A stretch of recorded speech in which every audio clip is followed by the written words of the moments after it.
I'm gonna switch topics because I keep hearing this reoccurring theme about how important writing is. Yeah. You know, one of my favorite tracks on the album is featuring an up and coming star that I think he, along with others that you mentioned on the album, like Sean or Joyner. Kendrick or J. Cole, Joyner Lucas, powerful, real powerful artist. I like y'all together on this track. You know, I think it's a good mesh between a veteran and somebody who's on the rise. He's so good too. What is it about him that you like? The first time I saw him was like 5 years ago at one of the BET ciphers. And I peeped how he was saying a lot of lines that I saw some of me in that, but at the same time, it was different because it was like early on in my career, whenever I get to do a BET cipher, I want to write till my shit stands out. You know what I'm saying? Yeah. And he stood out so much to me. I was like, yo, he was talking about Miley Cyrus, and if I'm not mistaken, I'm pretty sure it was something like that, but he was talking about pop stars and he was doing this kind of thing. But I'm like, yo, people are gonna remember that. I remembered it. And then I kind of started, when he made the Ross Cappuccini, the way he did it from the two perspectives, it was genius, and it was like, stood out. Stood out so much to me. Like, not only that though, like the rhymes. Like, I'm listening to the rhyme. When I'm listening to a rapper, I'm listening to what you're bringing to the table as far as a skill set, right? That's the first thing I'm gonna hone in on. But the fact that, like I said, like, he's not compromising bars to tell this story. He's still got complexity in there. Yeah. You know what I'm saying? And the rhyme went like he's taking you on this journey. And I never snapped out of that journey till it was over. You know what I'm saying? Like, and I was like, yo, this kid is fucking incredible. Y'all got and I'm paraphrasing, I can't remember the lyrics exactly, but you come in with a verse where you say, I got a couple of mansions, but I still don't have any manners. You got a couple of ghostwriters, but to these kids, it don't actually matter. What the fuck happened to hip hop? What's going on with hip hop?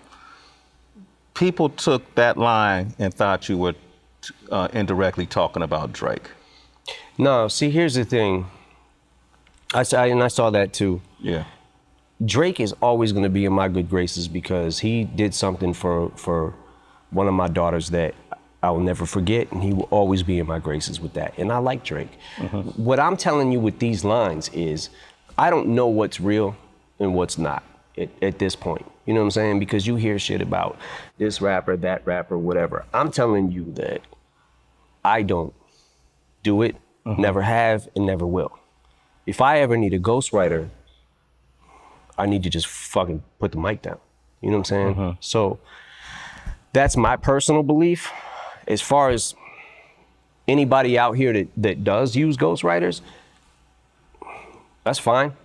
If that's what you do, that's fine. But I'm telling you, I don't do it. Hip hop was the most important thing that empowered me as a kid. It made me feel, I have a line where I say it made me feel tough when I wasn't. Yeah. When I was a scrawny little kid, growing up on 8 Mile, walking up the fucking block, put headphones on, and it made me feel powerful. Hip hop probably was, I mean, it was like my dad, hip hop, you know what I'm saying? And it was the only thing that made me empowered. It made me feel good about myself. And when I started being able to write rhymes and figured out I could do it, that's where the feeling comes from to me. Because the excitement is being able to come up with the shit. You know what I'm saying? It taught me how to throw my first punch. Gave me the confidence to be able to throw my first punch. And to realize, not only that, the fact that Proof used to beat my ass all the time in the backyard boxing. And one time he beat me like literally to the fucking ground. And he was just like, just stop. Because I kept getting up, coming at him, but I'm like, but I just kept getting beat up. He was fast, man. He was very quick. And but it made me realize, like, okay, taking a punch is nothing. You know what I'm saying? Like, it's not. Your fear when you're a kid is like, oh my God, if I get hit, what if they hit me in the nose and it jams my nose in my brain and I die? Like, kind of shit you think about. But nah, man, hip hop, like since its beginning, I was always under the impression that every rapper wrote their rhymes, and when you heard about Kumo D battling Busy B, it was who's bringing the best rhymes to the table. You know what I'm saying? Who's gonna be able to say the best shit? Who's the cleverest and the wittiest? And then years later, fast forward, you hear Eazy-E saying Ice Cube writes the rhymes that I say. And I remember being a kid, like hearing the line, but it never really, I just didn't really care. You know what I'm saying? It didn't really affect the way I felt about Eazy-E or the way I felt about NWA. I think in all fairness, though, I think Drake is a superior writer to be able to sustain the level of success he has. Yeah, I mean, he makes great music. There's not really even much you can say about it, you know. On this Kamikaze album, I feel like I was pretty direct at who I was kind of taking shots at and going at and who I wasn't. You know what I'm saying? I wouldn't send subliminals to Drake there'd be no reason for me to do that. But I am expressing to you that regardless of what any of these other dudes do, I have never, not even a line, not even anything. I wouldn't be able to have fun with it if I couldn't write it. That makes sense. You go in really hard about the Grammys in a way, man, you drag the Grammys in the mud when you talk about, you have a few Grammys, but you feel like you had to sell your soul to get them. And you didn't know if you wanted it for the recognition or the trophies, but then what's the difference? You know, and that Grammys pretty much suck the blood of artists and nominate them, have them come to the shows. And Which they do. They do it every fucking year, yeah. And I'm just tired of seeing it. And for whatever reason, it's like they're always pitching this hint that you might win Album of the Year, which used to be a big deal. I don't think it's a big deal now. You know, sat at home this year for the Grammys and watched Jay and Kendrick not get it. And I felt like one of them should have got it. I felt like Joyner Lucas should have won a Grammy for I'm Not Racist. Yeah. Absolutely should have won a fucking Grammy. Every year we went, I would be up for Album of the Year, and then the winner is Norah Jones. Who? And I'm not even trying to say anything bad about her music. I just, at that point, I had never heard of her. Yeah. And none of my friends did either. You know what I'm saying? So we were like, okay, whatever. And then Steely Dan. Okay, I know who Steely Dan is. I know Steely Dan back in the day. You know what I'm saying? But more than the Marshall Mathers LP impact, like, okay, fine. I watched 50, same shit. 50 did not win Best New Artist at the Grammys. There was nothing bigger than 50. Nothing bigger, and nobody since maybe like Snoop came out the gate like that. My first album didn't do it. I never saw someone's first album and the wave happen like he had. And then he doesn't get it. And then I get up there another year, and what was it, the Eminem show? And it was like, whatever, I'm fine if I lose to fucking Kanye or someone that I'm like, okay, I respect that. I know who that is, and Kanye has a huge following and he's made a massive impact on music. Fine, I'm good with that. But don't fucking get us all here to use your selling point for your fucking show and stiff everybody every single fucking time. And I said, after that point in time, I was like, don't ever ask me to fucking come here again. Please do not ask me. My answer is no for 100 million years. Never again will I fucking go to the Grammys. Well, now, you know, I know the Jimmy Jam and some of the members of the board there are reaching out. Just Blaze and different folks are now trying to make it better. Would you ever consider, you know, joining the board and maybe you have a vote in it? First of all, that vote is fake as fuck. That's not a real vote. That's not a real vote. They give it to who they want to give it to. They give it to their darlings, the fucking, oh, this got critical acclaim, but it sold 2 records. Like, it ain't about always what you sell. I get that, Vanilla Ice, I understand. You know what I'm saying? Like, but there comes a point where when an overwhelming something comes along that has this wave and impact on music, and you give it to fucking Lada fucking Dottie, Who? Lada Dottie. Sound like Lottie Dottie. But you know what I'm saying? Like, it's like, man, I don't know who won over Kendrick and Jay. Bruno Mars is fucking incredible. Bruno Mars is great. But I remember Beyonce did win for the album Lemonade. Yeah. And I was like, what the hell, you know? It's like they're so fucking tone deaf to what is actually going on, but they're not in the sense of, oh, we're gonna get Beyonce here, we're gonna get Jay here, we can say all these names are gonna be here and we'll make them think. I guarantee you that the people from the Grammys was on the phone with Beyonce's people or Jay-Z's people saying every year that they're up for something, hinting they're gonna win to get them to come there. So you over that? I fucking guarantee you. You over that. I guess I won't see you at the Grammys this year. Yeah, probably not. Probably not? Okay. Yeah. What if you're nominated? First of all, I won't be. Okay. Because they know that I don't like them.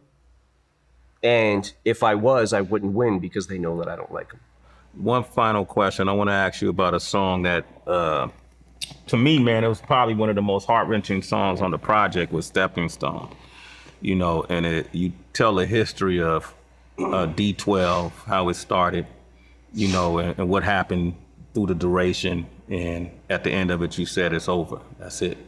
Were the members aware of that song? They were. They were? They were. They got a heads up, and, you know, I explained. I honestly have not talked to Swift and Conniver yet about the song. They just knew it was coming down the pipe. But the way I explain it is this. Proof was the glue that binded us all together, right? He did so much shit behind the scenes that I didn't even realize, and did things to keep us a group and to motivate us. You mentioned that you guys knew all this stuff was happening, but y'all never talked about it.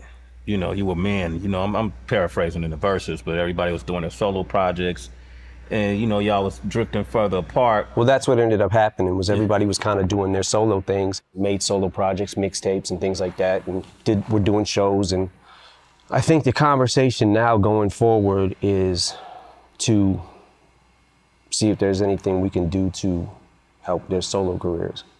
You know, and we'll always be friends, man. We always been friends. So we were kids. Yeah. You know what I'm saying? So we'll always be good on that aspect, you know. And I want to help them do whatever it is that their next thing is on the agenda. You know what I'm saying?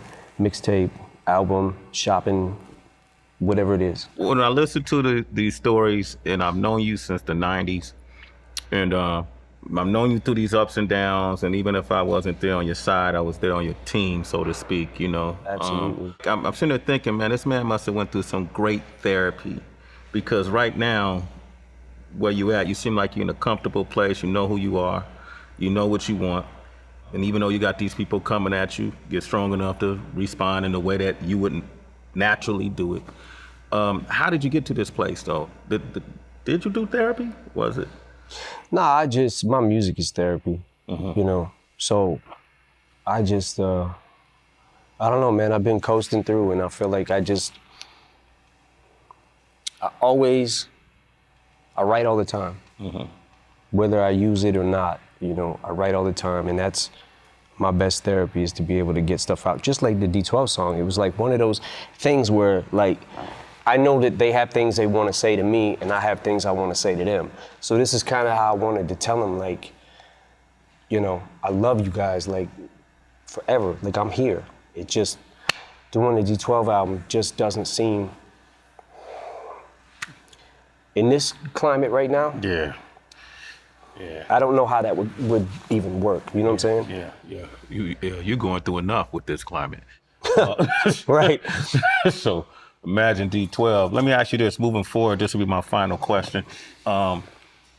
You have always, to the public, seemed like an elusive, introverted person that they don't always have access to unless... I think that's hilarious. Okay. By the way, you know, I'm not going to fucking clubs anymore. I don't do that. You know what I'm saying? I'm sober. I don't. But I do a lot more and go a lot more places than people actually think I do. I just do it under the radar, man, that's all. We don't, in Detroit, we don't have paparazzi like LA or New York, you know what I'm saying? So I'm out a lot. It's just that people don't really see me.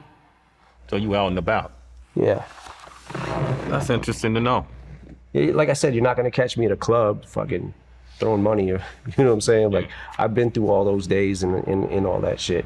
Like, as far as, I've done the whole club scene. Yeah. I did it for a long time, too long. Nah, but congratulations, man. I like the Kamikaze project. Thank you, man.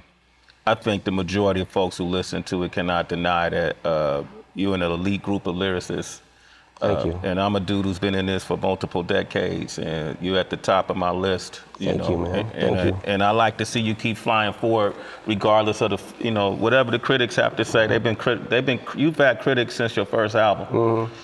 So that's what it's gonna be. But I think people can appreciate the fact that you fire back, that you ain't gonna stand for it, and that you're still making great music. So congratulations, brother. Absolutely, thank you, man. Yeah, man. Appreciate it. And listen, I'm glad I could sign that vinyl for you, man. Hell yeah. If you wanna.